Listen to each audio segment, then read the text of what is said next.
নেত্রকোনায় যেন এরকম কোনো নিউজ না পাওয়া যায় যে মন্দিরে হামলা হয়েছে, বাড়ি পুড়িয়ে দেওয়া হয়েছে। এই জন্য আপনারা নিজেরা সবাই সতর্ক থাকবেন এবং মনে রাখবেন এখন আমাদের অনেক আগুনদের যেন না দিই, জ্বালাও পোড়াও যেন না করি। এটা খুবই জরুরি, এটা খুবই জরুরি। আমরা যদি আগুন দিই দেখবেন এই যে ইন্টারনেট লাইনগুলি সব পুড়ে যাবে, বিদ্যুতের লাইনগুলি পুড়ে যাবে, আমরাই বিদ্যুৎ পাবো না। আবার আমাদের করের টাকাতে এগুলো সব মেরামত করতে হবে, ঠিক আছে? আচ্ছা করেন, এই জন্য পাড়ায় পাড়ায় আপনাদের যেটা করতে বলছেন করেন, অসুবিধা নেই।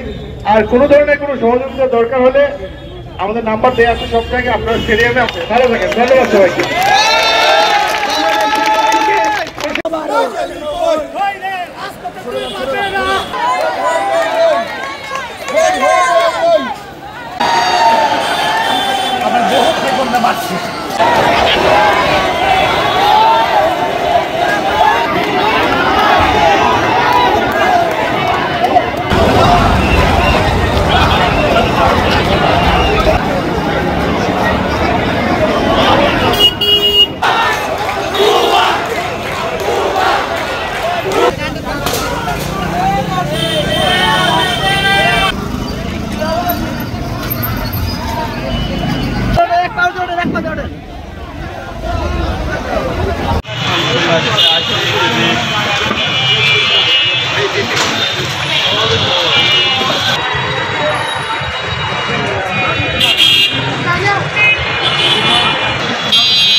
ফাঁসি চাই, ফাঁসি চাই, ফাঁসি চাই, ফাঁসি চাই।